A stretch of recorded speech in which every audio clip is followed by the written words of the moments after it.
Hi everyone, and welcome to the video lecture Entomology and PMI. This is the first video lecture from Chapter 8 of your textbook. Now I'd like to start by defining forensic entomology. Entomologists study insects, so forensic entomology applies the study of insects to medical legal investigations. Most often, forensic entomologists focus on the insects involved in the decomposition process. Like forensic anthropologists, forensic entomology is not usually a full-time position. Generally, entomologists work in research settings like universities, government agencies, etc., and then they assist on an as-needed basis with law enforcement as a consultant. Forensic entomology itself is an extremely old field of study.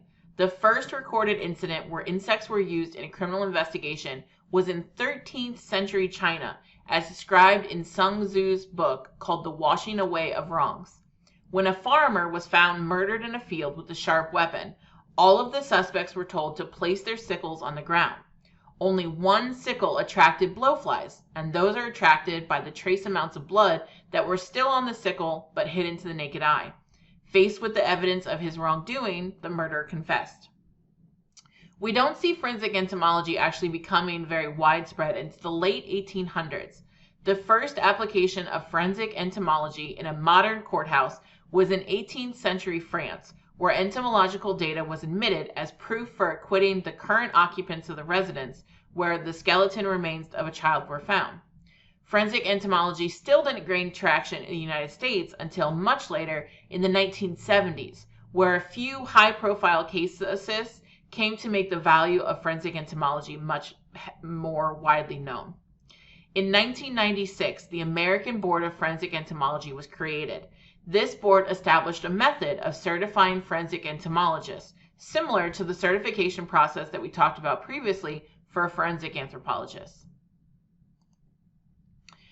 Forensic entomologists will usually be called on to help investigators answer two important questions. How long ago did the victim die? Remember, this is called the postmortem interval, or PMI. This is one of the most common investigative needs, as time of death estimates for heavily decomposed remains can give investigators important clues about this deceased's identity, as well as provide them necessary information to check suspect alibis. Now, forensic anthropologists can also be called on to help identify the cause or the manner of death. That's question 2, if there are questions about this. For this video lecture, I want to focus on that first question though. How long ago did the victim die? Forensic entomologists use the insect species that are present on the body to help determine how long ago a victim died. There are 4 categories of insects that are attracted to dead bodies. The first 2 are of primary interest to the forensic entomologist. These are the insects that feed on the corpse itself, called the necrophagous species, and then the insects that feed on the necrophagous insects. The most common types of insects within these 2 categories are flies and beetles. There are also 2 other types of insects that are attracted to the dead body. These are omnivorous species that'll feed on a variety of things, and insects that use the corpse as a home environment. The reason that these 2 types of insects are not of primary interest for the forensic entomologist is because they don't require the presence of a dead body to flourish, and therefore they're not as consistent in the colonization of a dead body like the first 2 species are. So here's some examples of the different types of insects that colonize dead bodies. Insects colonize a dead body in a relatively systematic order. Some species are attracted to a newly deceased bodies, whereas other insects prefer a body that is in more advanced stages of decomposition. This process, called successive colonization, allows entomologists to estimate time since death by looking at what species are present on the bodies. Flies are usually the first colonizers. Adult female flies will use the decomposing body to lay their eggs. When the eggs hatch, they use the decomposing body as food during their growth cycles. These are necrophagous insects because they feed directly off the corpse itself. As the slide shows, bodies in the early stages of decomposition will attract flesh flies and blowflies, but houseflies and cheese skipper females will not lay eggs in the body until much later in the decomposition process. Forensic entomologists use the same process with beetles to help estimate time since death. The beetles are usually part of the second category of insects that forensic entomologists are interested in, the type that feed off of necrophagous species. Once the flies have laid their eggs in the body, predatory beetles are then attracted to the body so they can feed off of the eggs. Again, the colonization of the body differs between beetle species, with some beetles, like the carrion beetles, arriving very early in the decomp process, whereas others, like the skin beetle, arriving much later. By collecting samples of insects at the scene to determine which species of insects are present, the forensic entomologist can help provide an estimate of how long the body has been deceased and open to the environment. Although a forensic entomologist needs to be aware of all the species of flies and beetles that are drawn to a decomposing corpse, research in forensic entomology typically focuses on these three species of flies: the Californiae, also known as blowflies, the Sacrifigidae, called flesh flies, and the Muscidae, called houseflies.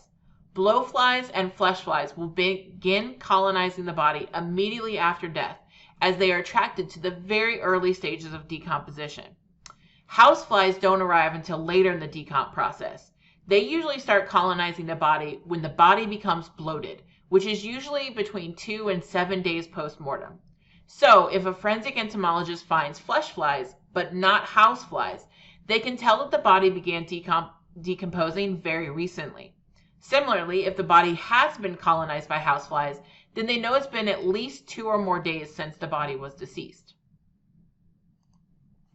Forensic entomologists are not just interested in the presence or absence of the different species entirely. They can also make PMI estimates more precise by identifying which stage of the fly species is present on the body. Blowflies in particular have a very distinct life cycle, and that's depicted on this slide. As you can see, each stage of the blowfly cycle has a precise number of hours, so by identifying the latest stage present on the body, forensic entomologists can estimate the earliest time of death. For example, if the forensic entomologist finds the advanced larva stage, but not the pupa or adult flies, then they can estimate that the body has been deceased approximately 3 days. If there are blowfly pupa present, then the body has been deceased at least 8 days, because the flies have had time to lay the eggs, and then these eggs have developed into pupa. However, it is important to note that this life cycle is heavily impacted by ambient temperature. This slide documents the life cycle for a blowfly at 70 degrees Fahrenheit, but even a few degrees different temperature, either direction, can change the life cycle process. Research has shown us that blowfly life cycles increase in warmer weather and decrease in colder weather. That's why it's extremely important that forensic entomologists know the context of a corpse, including the location, the weather condition in the time prior to the body being found, and then other contextual information that may influence life cycles. In order to estimate time since death, forensic entomologists will need to collect samples of all insects present on the body.